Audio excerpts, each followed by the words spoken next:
शिव जी को इस पृथ्वी लोक पर एक स्त्री का रूप क्यों धारण करना पड़ा? आखिर क्या मजबूरी थी उनकी जो एक स्त्री का रूप चुनना पड़ा? जानिए अद्भुत रहस्य और पौराणिक कथा।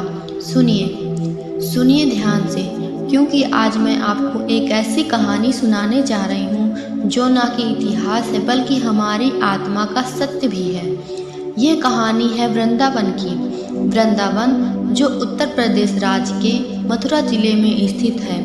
यह कहानी उस समय की है जब भगवान विष्णु इस धरती पर श्री कृष्ण के रूप में अवतरित हुए, जब वह अन्य गोपियों के साथ रासलीला करते थे।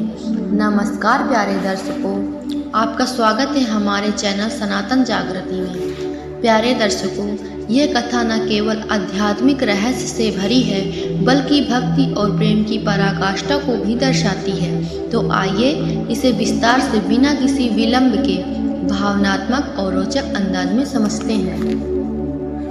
यह बात द्वापर युग की है, जब भगवान श्री कृष्ण वृंदावन में रासलीला रचाते थे। रासलीला कोई साधारण नृत्य नहीं था, यह आत्मा और परमात्मा के मिलन की अवस्था थी। इसमें भाग लेने का अधिकार केवल उन गोपियों को था जिन्होंने पूर्ण समर्पण और भक्ति से स्वयं श्री कृष्ण को अर्पित कर दिया था। भगवान शिव जो स्वयं परम योगी हैं, जब श्री कृष्ण की रासलीला की महिमा को सुनते हैं तो उनके हृदय में भी तीव्र इच्छा जाग उठती है। मैं भी इस दिव्य रास का साक्षी बनना चाहता हूँ। वह तुरंत अपने कैलाश से निकलकर वृंदावन की ओर चल पड़ते हैं। वे जूट जटाधारी हैं, शरीर पर भस्म लगाए हुए हैं, गले में नाग है और त्रिशूल धारण किए हुए हैं। जब शिवजी रासमंडल के द्वार पर पहुंचते हैं तो द्वारपाल उन्हें रोक देते हैं। वे नम्रता से कहते हैं, हे प्रभु, इस रासलीला में केवल गोपियां ही प्रवेश कर सकती हैं, पुरुष का प्रवेश वर्जित है। यह सुनकर शिवजी को क्षण भर दुख होता है, परंतु वे समझ जाते हैं कि ये कोई भेदभाव नहीं बल्कि एक आध्यात्मिक नियम है। शिव जी अपनी इच्छा को छोड़ते नहीं हैं, वे वही तप में लीन हो जाते हैं और माँ योग माया से प्रार्थना करते हैं, माँ मुझे वह रूप दो जिससे मैं भी श्री कृष्ण के प्रेम में सहभागी बन सकूं। माँ योग माया उनकी भक्ति से प्रसन्न होकर उन्हें एक गोपी रूप प्रदान कर देती हैं। अब शिव जी सुंदर गोपी के वेश में होते हैं, जिसे बाद में लोग गोपेश्वर महादेव के नाम से जानते हैं। गोपी रूप धारण करने के बाद शिव जी रास मंडल में प्रवेश करते हैं।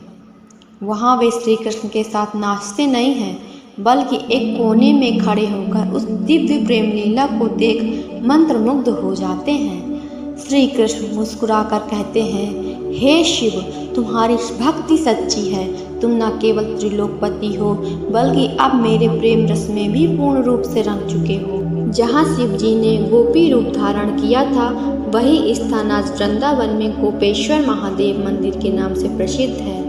वहाँ शिव जी एक लिंग रूप में विराजमान हैं और गोपी वस्त्रों में उनका पूजन किया जाता है। विशेष रूप से शरद पूर्णिमा की रात को जब रासलीला की स्मृति ताजा होती है। इस कथा का गूढ़ अर्थ है कि ईश्वर के साक्षात्कार के लिए लिंग, रूप, ज्ञान, अहंकार कुछ मायने नहीं रखता, केवल प्रेम और समर्पण ही महत्वपूर्ण है। शिव जी जैसे महायोगी भी श्री कृष्ण के प्रेम में डूब जाना चाहते हैं। यह प्रेम भक्ति की पराकाष्ठा है। गोपियाँ केवल स्त्रियाँ नहीं थीं, वे आत्माएं थीं जो परमात्मा से मिलन के लिए पूर्ण रूप से समर्पित थी। अंत में जब भगवान शिव ने गोपी रूप धारण किया तब उन्होंने यह सिद्ध किया कि भक्ति का मार्ग सबसे सर्वश्रेष्ठ है और उस समय प्रेम में सब बराबर है, चाहे वह देव हो या मानव। इसलिए आज भी वृंदावन जाने वाले हर भक्त गोपेश्वर महादेव के दर्शन किए बिना रासलीला स्थल पर नहीं जाता। प्रिय दर्शकों, आपसे विनम्र निवेदन है, अगर आपको यह कहानी अच्छी लगी तो वीडियो को लाइक और चैनल को सब्सक्राइब करें और कमेंट में जय महादेव लिखकर हमें अपना समर्थन दें। धन्यवाद।